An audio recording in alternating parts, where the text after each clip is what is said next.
Welcome to the podcast, Your Future in Sales and Marketing, the podcast that helps you make great career decisions. My name is Mike Dickson and I'm a professional sales and marketing recruiter. I love what I do, but my biggest frustration is seeing too many people not realizing their career potential. In this podcast, I'll introduce you to my network, an amazing group of business leaders from the biggest tier 1 organizations through to some super fast growth SMEs. They'll share their career journey and give unique advice and insights on managing your career and leading a function and a business. Join me, Mike Dickson of AXR Recruitment and Search, to help guide your future in sales and marketing.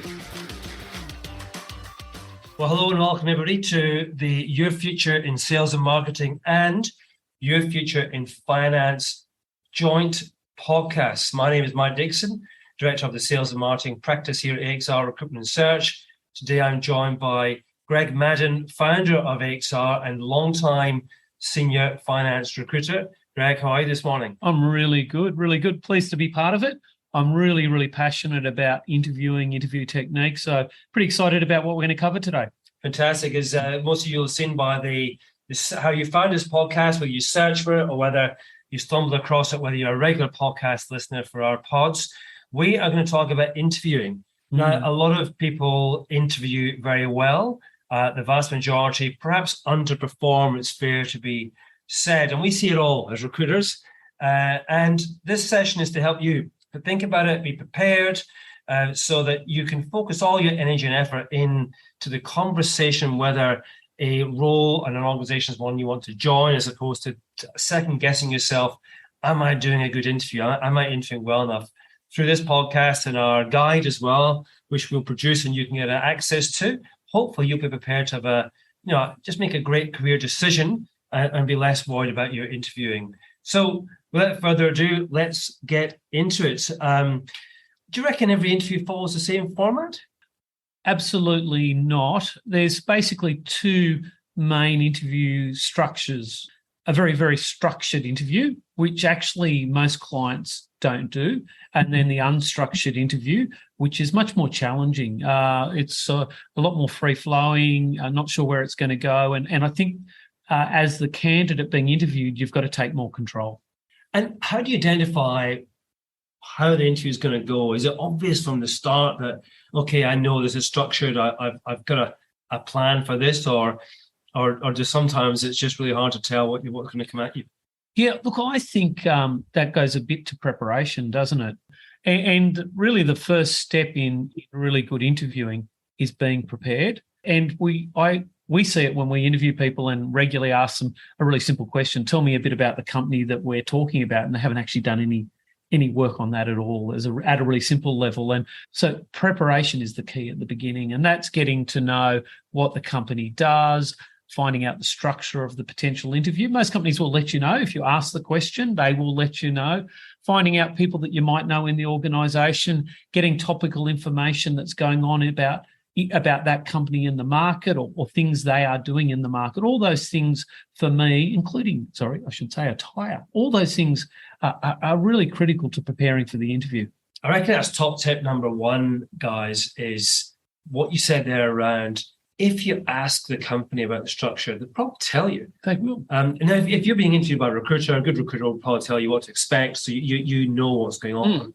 But actually, if you're walking into the interview kind of wondering how this is going to go, actually I reckon you missed a trick. I think for your first job is to kind of know, do I know roughly how this is going to go? Yeah. Therefore, am I prepared to answer the questions that are going to come my way? That's right.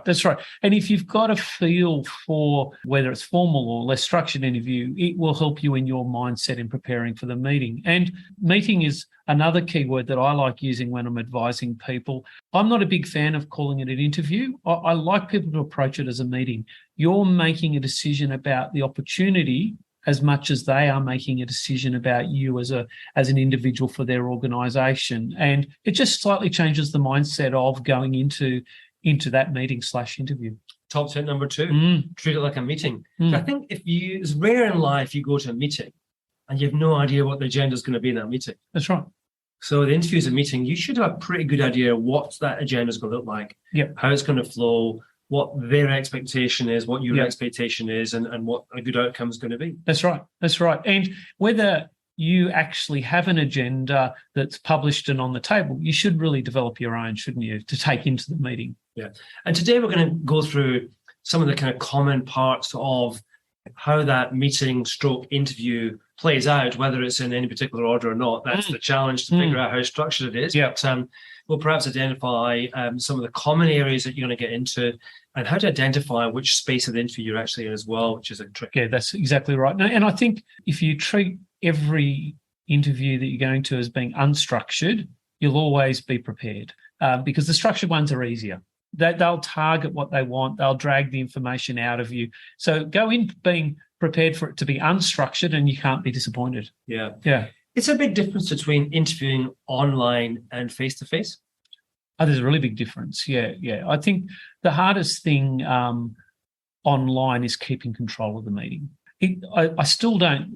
So as Mike's touched on earlier, we've interviewed thousands of people over the better part of 30 years each, and the majority of people I've interviewed, even if they're good, can still do a better job. And that's in a face-to-face environment.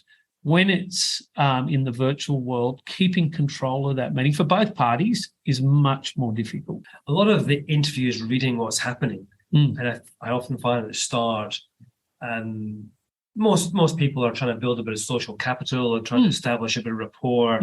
And then it kind of, in a structured interview, will very clearly delineate itself from, okay, we've done our chit chat, we're now going to have an interview. Yeah. And an unstructured interview might flow more naturally into that. And you're not sure, therefore, am I now being interviewed? Yeah. I've got to recognise what's coming at me, what's being asked, and how, therefore, do I respond? Yeah, that's right. And in prepping for this, we had the discussion around that pivotal moment where you go from, I guess, the rapport building to actually the interview, and it's quite a tricky part of the actual meeting, isn't it?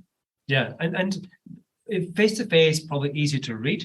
Absolutely. Online harder. So we'll try and refer to both situations as we go through this. But in my experience, interviews are commonly starting with the same seemingly innocuous throwaway line, which is, just take me through your resume, give me a summary of you, or walk me through your experience. And it feels like this really easy throwaway comment, but actually, how long do you speak for? Yeah. How much do you give? That's right. And it's very easy to get that wrong. Absolutely. And look, broadly, I've of the view, I'd be interested in yours, that I think less is more. So you want to be reasonably concise about your career journey, depending on where you're at in your career, but working on the basis that most people we're talking to are middle managers, more the last 10 years. But it's a real high-level synopsis of your career journey to where you're at now. Completely. I think people get caught up, as you do when you start reminiscing about what you did. You start to relive the moments, and you get a bit caught up in, then I did this, then we did this. And in actual fact, the interviewer isn't asking you about every achievement you've ever had. You're just saying, give me a summary. Yeah. And I think, to me, the opportunity there is to talk about more, how did I get to this point? How did my life kind of unfold? Decisions I made to get to this point. An authentic journey is better. It should never be more than 5 minutes. 3 to 5 minutes is probably the tops. Absolutely. And the amount of times I have to stop somebody after minute 6 and say, well, we're still 10 years away from today. Yeah. And you're rambling on about what you did 10 years ago. It's also a period, you've got to remember, you're nervous, but the person interviewing you, that's not what they do every day. So they're uncomfortable, they're a bit nervous.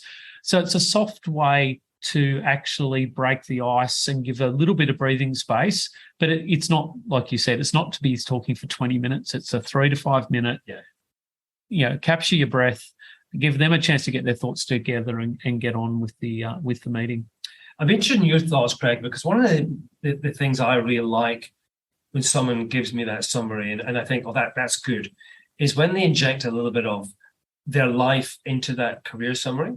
So you could be very much, this is I started here, and then you take me through your roles, I ended up here. But actually, life is running alongside that and influences a lot of your decisions. So if you're actually able to inject a little bit of, I moved country, because of this, or at this point, I got married and had kids, or something serious happened in my life at this point, and or I was playing sport or whatever. And those little mini kind of vignettes of life's experiences actually creates that social capital, connection that you start to relate to the individual. And it becomes a story that the interviewer feels comfortable with, to your point on breaking down the nerves both ways, as opposed to this very formal, formulaic, this is how I did my career. At the end of the day, people, if they've got two people that of equal skill, they hire the person they like, and that's the connection part, isn't it? Absolutely agree with that completely.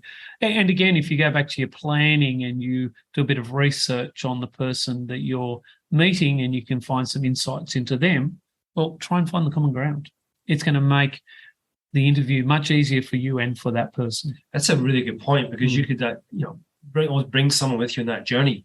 Say, and I noticed you went to the UK as well, and we were there at the same time. Yeah, that's right. Yeah, that's right. That common ground is. Oh, look, another little tip I've got is how often do you go to a normal meeting or an interview, and it's usually the same process. You're sitting in reception waiting.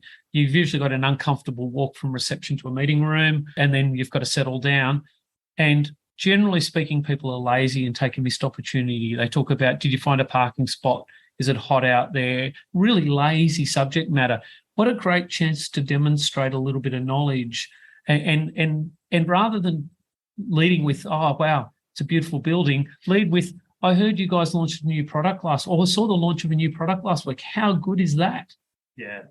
And take it as a chance to demonstrate your knowledge and talk about something that the person you're meeting with, in theory, is going to be passionate about, and you will differentiate yourself and start building rapport so quickly, whereas everyone else will be going, oh, yeah, I couldn't find a park. Oh, wow, nice building. Oh, wow, that's it. Yeah. One's lazy and one stands out. Completely. And that theme throughout the whole of the meeting, I think, is critical. Shows passion. It shows you're interested. Because I also think in you've got to do that. You've in this, for instance, this career journey piece, the career narrative, I think people just stop, and now I'm here. I'm the finance director, I'm the sales manager, and it's like the end. And actually, you're here for a reason. You're here because you're interested in this business and you're interested in the role. So tell them where and why this business and this role could fit in your journey. Yeah. And next, what I'm looking for is an organization like yours. This is why. Yeah. And this role makes sense in terms of my career planning, because what I think I bring is this, and what I could go on to do is that.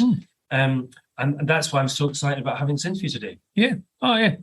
It makes it so much easier for you and for the person that's interviewing you. Yeah, because they're already thinking, oh, I get it. You're a candidate. You're a candidate for this. Yeah. Because it makes sense in your career flow. You told me so.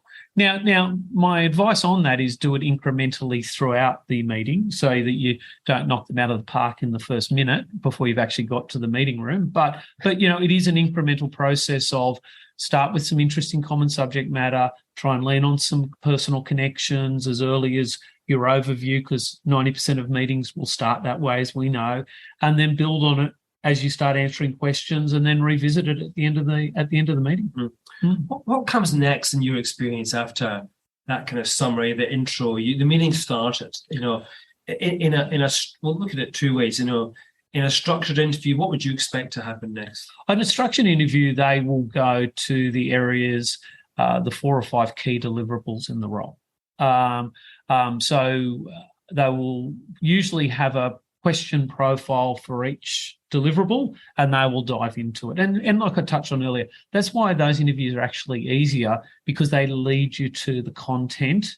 Then it's really up to you how well you answer that. But I guess we'll talk more about that later. The unstructured interviews are more complex, because they'll want to try and get the same information out, but they won't do it in maybe a structured way. They won't have the same question profiles. So there's more of an onus on the individual that's meeting with them to take a active role in making sure you get your information out. Yeah.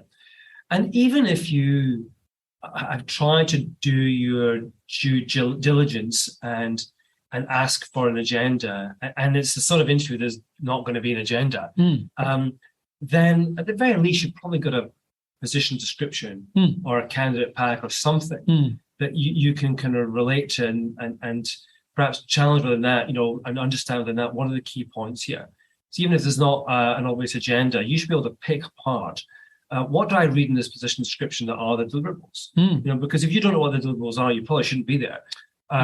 But so if you know, then you think, well, no matter how this interview is going to go, I'm probably able to kind of answer some of these questions. So I would argue if you don't know what the 3, 4, 5 key deliverables are in the role, you shouldn't be going to the interview. Yeah. Because you're wasting your time. Because you don't know if you're the right person. You don't even know. You don't know if it's a good career move. Yeah. You don't know. And that's part of planning. And it's, look, and that's in an absolute perfect world. You should know them. There's going to be circumstances where you don't. But my experience would say if the company can't give you the deliverables before you meet with them, it's nearly an alarm for whether it's a good move, because it really means one of two things: that it's actually not that challenging a role. There's not much actually in the role, and that reason they can't give you the deliverables because they don't actually need you to do much. So probably not a good career move. Yeah. Or they don't know what's to be done. Or they don't, or secondly, yes, there are, but they don't know what they are. Yeah. Which is still not great, but better than having no challenge in the role. And then the ideal is obviously that they can very clearly state, here are the 4 things that in 18 to 20 months or 24 months' time that we need you to deliver on. And these are the challenges you're going to face to deliver on them. You should literally be getting that level of information before you turn up. Yeah. Really good tips there.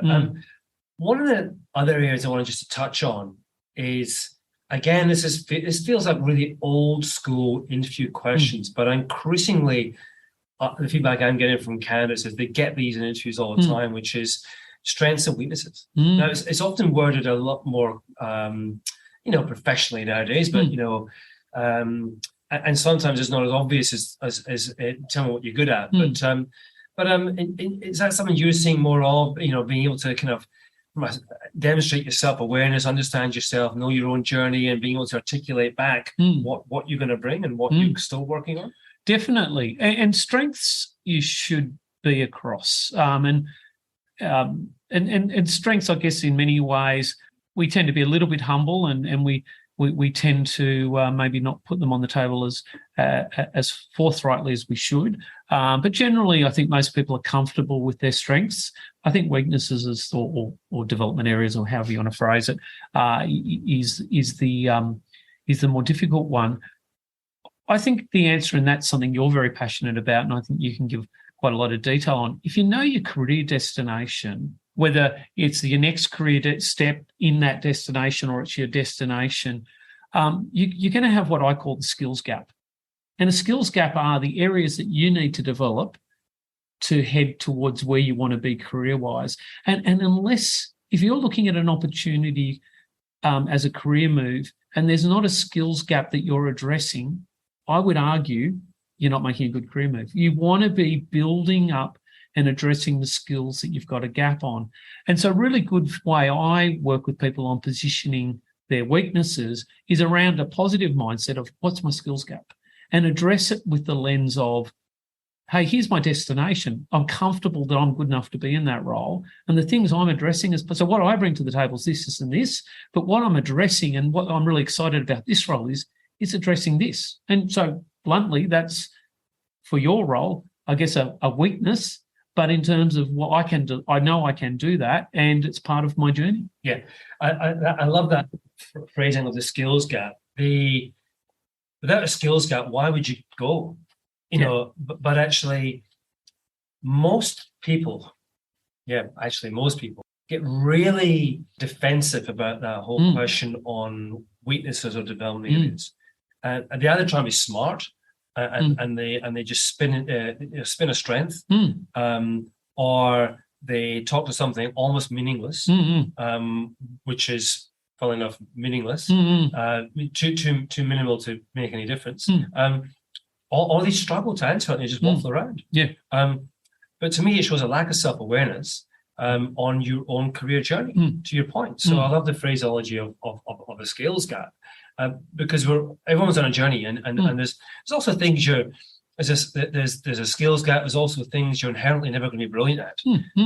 But if you understand what they are, and then you probably have got a good mitigation plan in place that limits the damage, as well. And it's fine. That's really powerful to talk about. Absolutely. And generally, again, if you're prepared enough, you can position that relative to the role you're looking at. So for example, you may not enjoy people management, and the role you've got, and you're not a natural leader of people, but the role you're looking at may be, a standalone sales role, which is addressing some great skills gaps for you, but hasn't got leadership in it. So highlight leadership as not being, that's a kind of example. So you can play it to within the role, but you've got to be honest with yourself. And I think if you can always position it in a positive way, with like in terms of career journey, for example, most people will go, oh, that makes a lot of sense, and they'll move on. What you're trying to do in interviews is avoid creating question marks, aren't you? So you, like anything,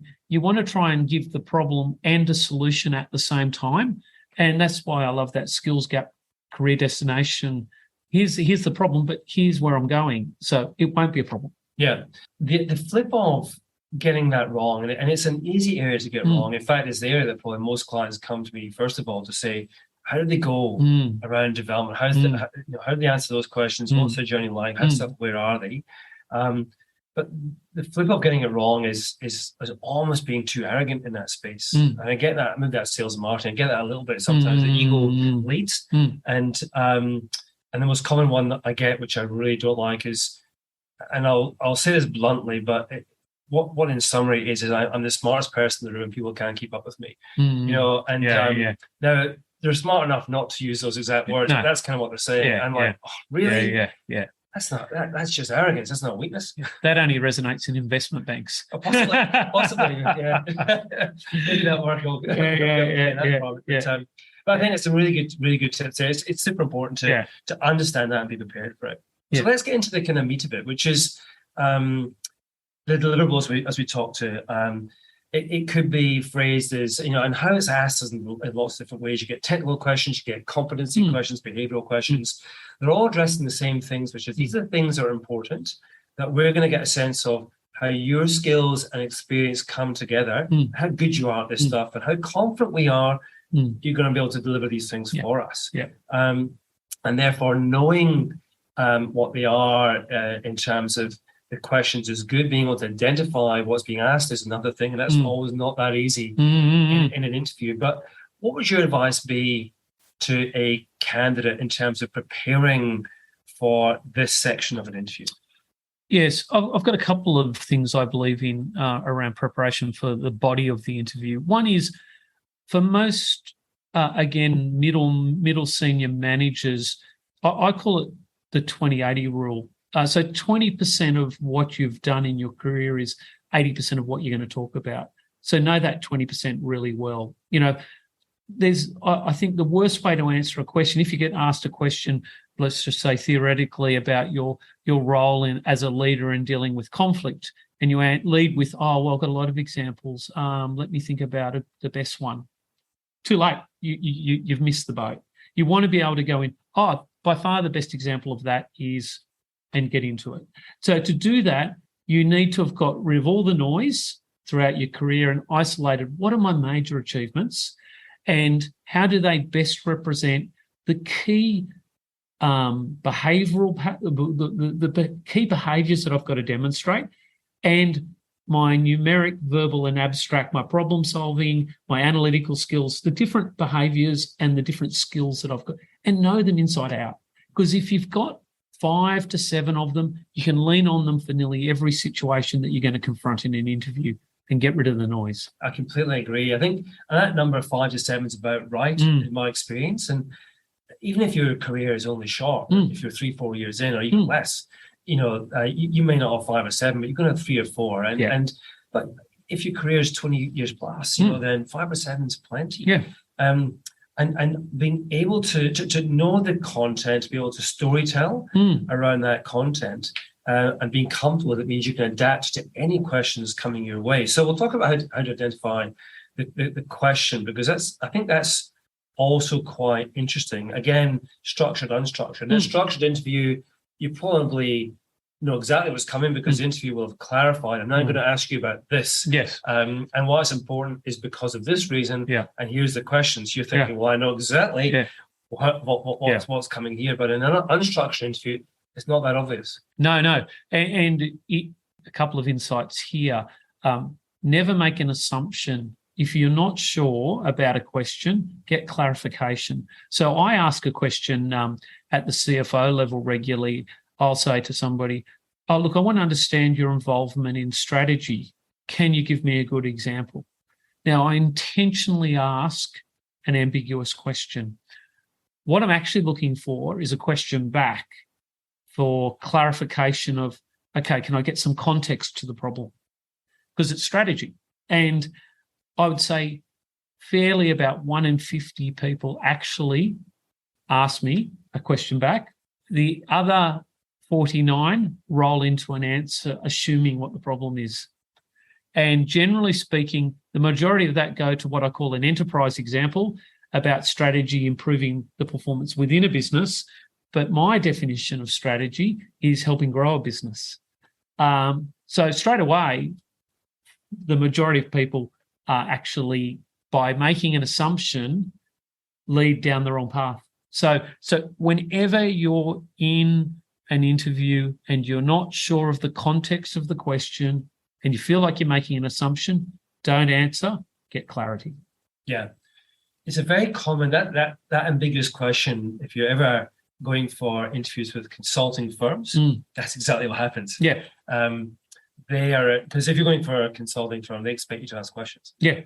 But actually, it holds true to any interview. And even a structured interview, the question, again, can be deliberately obtuse, can be misleading, because it's challenging you. Yeah. So don't always take what's read. And if you're not clear, even if it's, you've just misheard it, then stopping and clarifying by asking a question or challenging the interviewer back is really powerful. Yeah. And as Greg and I have interviewed, God knows, tens of thousands of people over the years, whenever someone stops me and asks me a question to a point of clarification, they just go up 3 notches in my estimation. Oh, incredible. Yeah.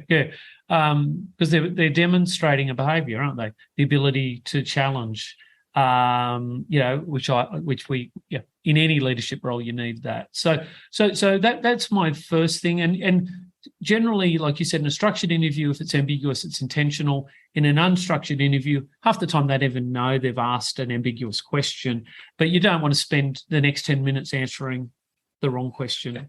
So get clarity. Then the second thing is have a system to how you answer questions.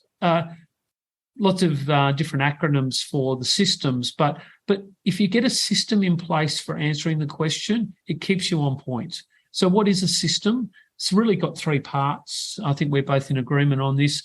What was the problem or the circumstance, and making sure you give some context. And the more relevant that is to the problem that you're being interviewed for, the better. So that's why if you understand what they're after, it makes it easier. Then talk about, and probably the bulk of the answer relates to what you did about it. So, and it's the role that you played in it. So talk in I did, acknowledge team and other people, absolutely, but interested in how you led that. And then most importantly, well, not most importantly, but critical is giving a result. An achievement has to be measurable. You have to have delivered a result. And we generally see a lot of people get lost in the middle, but they don't quite define what the problem was. And very rarely do people give you the result. Yeah, they get stuck in the middle piece. And that formula is great. You'll have heard of STAR. I just find that's a step too far. I do. CAR, context or action result, or circumstance action result is a really easy. It's like a story. You've got the beginning, you've got the middle, and you've got the end. Yeah. And in terms of time, again, we talked about 3 to 5 minutes earlier on. That's a long time to talk for. But it's amazing how many people talk for longer and say less. Yeah. But if you've got that structure, you can talk for 3 to 5 minutes and give a really in-depth and concise answer. Yeah. It's not a paradigm. It does actually work. Yeah. Context. It enables you to kind of give a relevance to the organization you're being interviewed for. Yeah. This is what I'm in. Yeah, that's right. I've come from. And you'll identify this world. Yeah. These are the actions. I often say just perhaps step through 3 actions. Tell us about the most important 3 things that you did. Again, keep yourself on That's a good point. Yeah. And then it'll keep you nice and tight. And if you can layer the result back up to the problem, the context, the circumstance, then you're just naturally delivering the answer perfectly. And the great thing about the circumstance as well is, and this is why, if you've got your 5 to 7 key achievements, one of those key achievements in theory could have been the implementation of a new ERP system if you're in finance. So you've led the implementation. That could be tailored around project management. It can be tailored around stakeholder management. It can be tailored around conflict resolution. So that's where you use circumstance to direct it to whatever the behaviour is that you feel or you're being challenged around. It's the same achievement, and that's why that's your theory of having your 5 to 7 key achievements. You can lean on them so many ways, and it comes back to setting up circumstance. Perfect. Absolutely. Perfect example of how to flex and adapt your answers. But you've got a backpack of 5 to 7. Any question that comes your way for any interview, you're prepared. Yeah. You really are. So that's the meat of the interview. And you'll go through and if you've got those prepared, then you perform really, really well. And that's where you've been really scored. Yeah. But when you get to the next stage of the interview, I think people often kind of breathe a big sigh of relief and think, okay, I've kind of done the tough part. And to me, it's never done, so it then comes back to, well, okay, what questions have you got? What would you like to know? And there's nothing more soul destroying for an interviewer than hearing the candidate say, I'm all good. You've covered everything. You covered everything. You've been a really efficient interviewer, and your briefing pack was perfect. So I'm really keen. I feel fully informed. And you're like, oh, that's so disappointing. Yeah. Look, I agree. Look, I think at that point you're probably in broadly one of 3 camps. You're not interested. You're interested, but you don't feel you've interviewed very well, or you're interested and you feel you've done a pretty good interview. Okay. Now, I think a lot of people fall into the middle category, which is, I think I interviewed okay, but maybe not as well as I should have, and I'm really interested. And like any negotiation or meeting situation, it's a good time for a circuit breaker. And for me, and you can use this even earlier, if you're in the bulk of the interview and you're losing control, I think this is a good circuit breaker, because anytime you lose control, if you're in a negotiation on the phone and you lose control, you find a reason to hang up and start again, because that puts you back in control. The simple question of literally going, okay, look, I'm really interested, but I just want to get clarity. What are, in your opinion, the 3 or 4 major deliverables in this role? I just want clarity for myself. What a great way, if you've lost control, to get back on point and get them talking again about, and making sure they actually know what they are. And then once you've revisited those, then really simple questions start getting around. Okay, so let's I'll stick with the theory of ERP. You want me to implement an ERP system? Great. Have you got a budget allocated? What team? Have you got an external partner? You'll have 100 questions. Yeah, you should have. I love the idea of a circuit breaker. That's really cool. But this section is important. When I interview somebody, I'm kind of I'm measuring them and I score them. Yeah. And I score this section too. How good were the questions? How relevant were they? Because it shows that you know what you're talking about. Yeah. And then you can decide. You might decide, I've checked out because I don't want this job. That's fine. Yeah. But it's a small world. So leave a good impression. So I would still ask questions, but it's genuinely your chance. You've got the potential hiring manager in front of you. You've got the organizational expert sitting there. So you're interviewing them as much as they're interviewing you. Yeah. So here's your chance to turn the tables and do it really smartly. So be prepared, be informed, and ask relevant questions that are going to challenge them. Don't make it too easy. Ask them questions that you really want to know the answer to. Absolutely. I'm quite passionate about it's called the meeting pyramid or the sales pyramid. And you go through the 4 or 5 pillars of the meeting, and then you go back and then you revisit those. And so you bring them back to the table and you go, so I think the same in an interview. If you've gone through the bulk of the meeting and then you go, okay, look, so as I see it, the key challenges in this role, the key deliverables are these 4 things. Great. And get agreement from the person you're meeting. Okay. Now, look, of those, the one that I don't understand enough about is this one, the implementation of the ERP. So I understand you want to do it, but what do you see as the major challenges for your organisation to actually do this? I think that's bringing it back to the relevance of the role and what the role is there to do. Because that's if people join an organisation, they don't join a job, but the job's what you're there to do. Yeah. So getting a sense of that, I think, is really important.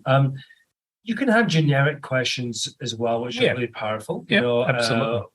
Which I think are great. But if you can steep them in some sort of reality, for example, you through your research, you might have talked to people who worked at the organisation, and you might have a bit of an inside track into some of the priorities or challenges they've had. So make sure you refer to those. That's right. Yeah. This is your chance to show I've researched, I understand some of your business, and I'm going to show you through my questioning what value I can bring here.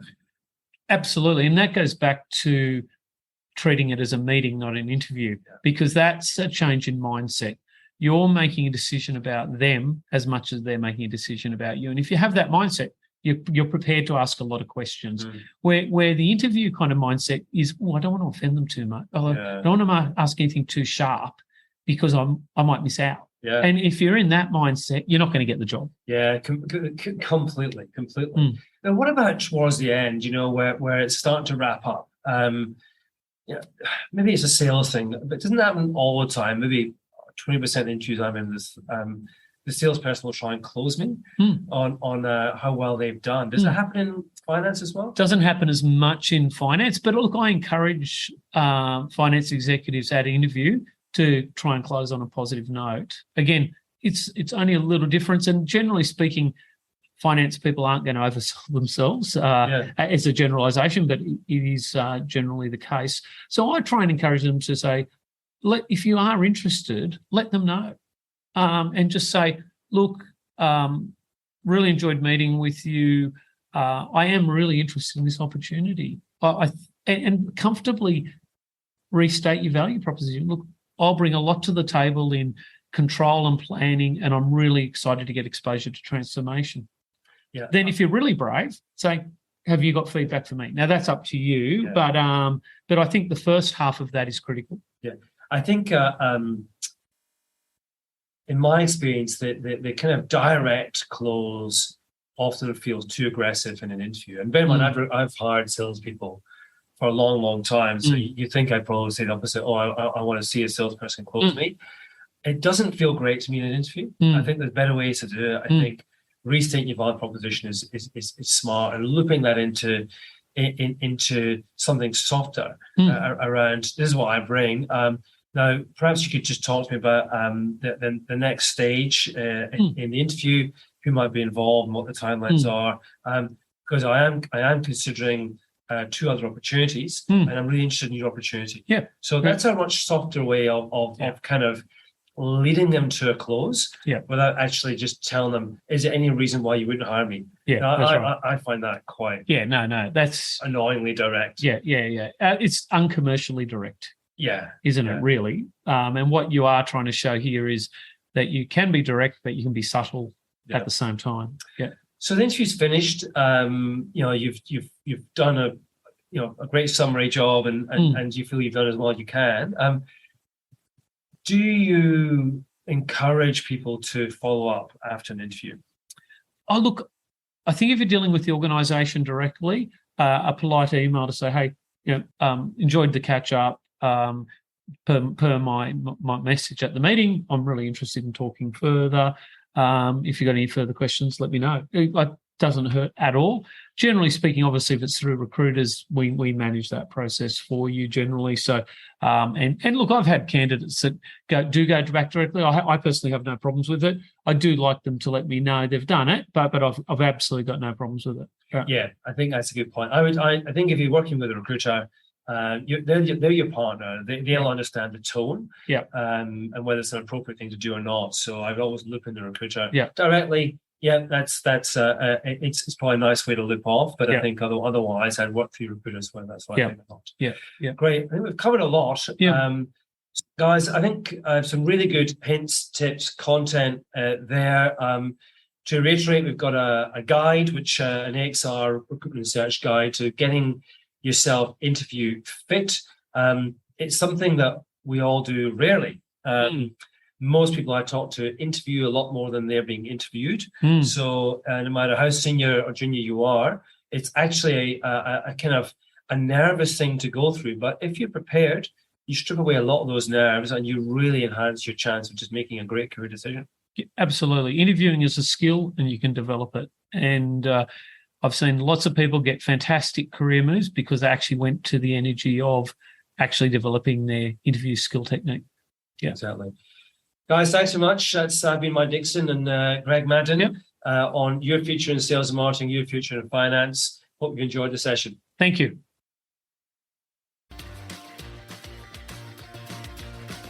I hope you enjoyed today's podcast from AXR Recruitment and Search. We're passionate about helping you get the most out of your sales and marketing career.